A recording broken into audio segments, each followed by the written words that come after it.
he's a college dropout who became a self-made millionaire and now runs the largest African-American real estate development company in the country, controlling a $4 billion development portfolio. He's just been named to the Grio's 100 African-American history makers in the making. Joining me now from Miami is Don Peebles, Chairman and CEO of the Peebles Corporation. Good to see you, Don. Congratulations. Thank you very much. It's great to be on with you today. Thank you. You're now the biggest African-American developer of real estate. What were the biggest hurdles you faced as you navigated what can be obviously a cutthroat world of real estate development and business in general? Understanding the markets. I think the biggest challenge is finding something that hasn't been done before.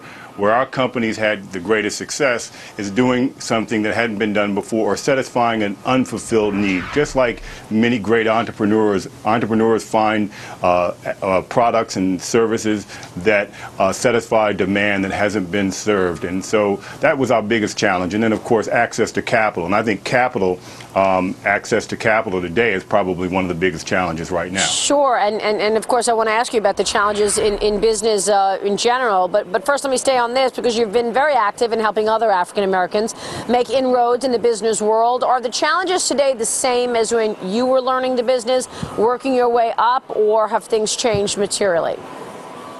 I think they've changed a bit, and it's gotten better, but then also a little more difficult because we're now with President Obama as president of the United States, having Barack Obama as our president, has taken our country to a time period, almost a post-racial time period, and I think the president refers to that somewhat too.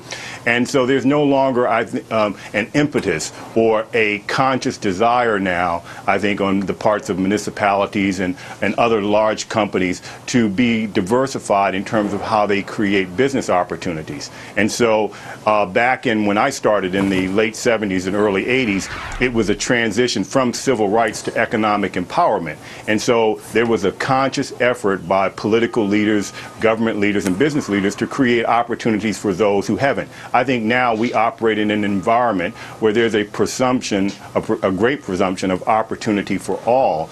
And so that makes it a little more difficult for those who are who've not been fortunate enough to have those opportunities. And many times those people who are left out of the opportunities are minorities and women. Well, that's a great point, Don. Thank you very much for making it. Let me switch gears and ask you about business today. What are you seeing? Oh, I think we're in a time of great opportunity. And it's interesting. I was talking to my 16-year-old son last night and telling him that this is a time he needs to pay attention because these cycles come every 15, 16 years. If you look in the real estate market, late 1970s, interest rates were 22%. And then we went into a great boom in the 80s, the end of the 80s and early 90s. We went into a deep recession and real estate values plummeted. Then we came into the new millennium on a biggest role in the history of our nation, and now we're at a great recession again, one of the greatest recessions of all time. So are you seeing the market firm up at all right now? Are you seeing a better environment, or are you seeing still flat environment? How would you characterize business today? Well, we operate in real estate. We operate in 6 different cities. And so some cities are great opportunities. Washington, D.C. is a stable market. And so you don't really make money in stable markets. You make money in volatility. And so we need volatile markets. Las Vegas is an exceptionally volatile market. We're in that market. We're also in Miami, which is volatile as well. I think the worst is behind us in Miami, for example, on the residential condo side. Single-family homes, I think there's a long wait, a 5 to 7 year wait before things get back to any normal basis. And then San Francisco, where we're also very active, is probably the hottest market in the U.S. with a 3.5 months inventory of homes. So that means prices are going to go up, and you're beginning to see significant price increases. In fact, a building that we sold in San Francisco in 2007 just went under contract for about 10% more than what we sold it for at the peak of the market. Mm-hmm. Real quick, I know you're starting a new project. It's a massive non-gaming hotel on 13 acres in Las Vegas. So you're going to be at a hotel in Vegas with no casino.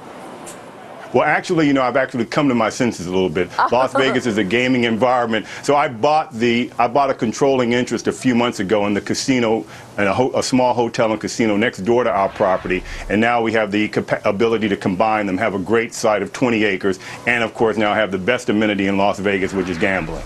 So right. I came to my senses a little bit. I guess so. The demand is there, so you've got to go where the business is. Don, good to have you on the program, and thanks very much for joining us. Thank you very much for having me. Congratulations on that notoriety from the GEO 100. We'll see you soon. Don Peebles. Fast Money begins in just a few minutes. Melissa Lee's at the NASDAQ markets.